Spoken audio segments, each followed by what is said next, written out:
నెల్లూరు జిల్లా ఇందుకూరుపేట మండలంలో నిడముసలి ముదివర్తి కృష్ణాపురం గ్రామాలలో కోవూరు నియోజకవర్గ ఎన్డీఏ కూటమి అభ్యర్థి వేమిరెడ్డి ప్రసాద్ రెడ్డి ఎన్నికల ప్రచారం నిర్వహించారు.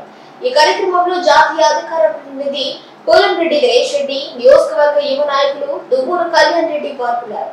ఈ కార్యక్రమంలో వేమిరెడ్డి ప్రసాద్ రెడ్డి మాట్లాడుతూ ఇందుకూరుపేట మండలంలో నాయకులు మారుతున్నారంటే నీ వల్ల వారు బాధలు పడ్డారని అర్థమవుతుందని తెలిపారు. అంతేకాని నువ్వు తాంబూలం ఇస్తే వస్తారని, మేము డబ్బులు ఇస్తే వస్తున్నారని అంటూ ప్రసన్న కుమార్ రెడ్డిపై వ్యంగ్యాస్త్రాలు విసిరారు.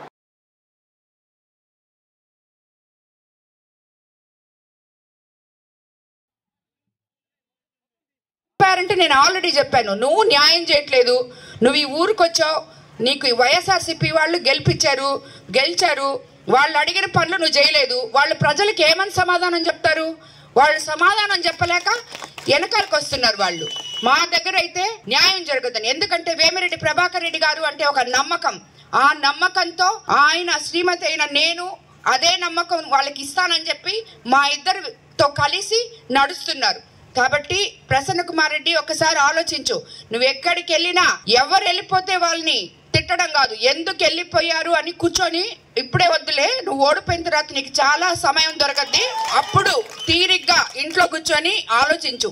ప్రతి మండలంలో ప్రతి గ్రామంలో ఎందుకు ఈ నాయకులందరూ వెళ్ళిపోయారు, నేనేం చేశాను, నేనేం అన్యాయం చేస్తే నన్ను ప్రజలు ఓడించారు అని చెప్పి ఆలోచించుకో.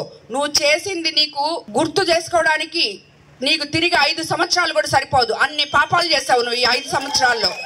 కాబట్టి ప్రజలారా మీకు అందరికీ చెప్తున్నాను, నేను ఎల్లవేళలా మీకు అందుబాటులో ఉంటాను. ఏ సమస్య వచ్చినా సామాన్య కార్యకర్తలు కానీ, నాయకులు కానీ, సామాన్య ప్రజలు కానీ నేరుగా నా దగ్గర రావచ్చు. నా తలుపులు మీకోసం ఎప్పుడు తీసే ఉంటాయి. మీ ప్రతి సమస్యని మీలో ఒకదాన్నై, మీలో మమేకమై మీకు ఏం కావాలో ఆ సేవ చేయడానికి వచ్చిన సేవకురాలు నేను. అంతేగాని మీ మీద పెత్తనం చేసే ప్రసన్న కుమార్ రెడ్డి లాంటి నాయకురాలు కానే కాదు. కాబట్టి మీరందరూ ఆలోచించండి. మీరు వేసే ఓటు 5 సంవత్సరాలు మీ భవిష్యత్తు మీద ఆధారపడింది. కాబట్టి అందరూ ఆలోచించి సైకిల్ గుర్తు మీద ఓటు వేయండి. మీకందరికీ నేను ఈరోజు మీరందరూ నా బలం, నాకు అండగా ఉండండి, నన్ను గెలిపించండి. దాని తర్వాత నుంచి నేను మీకు అండగా ఉంటాను.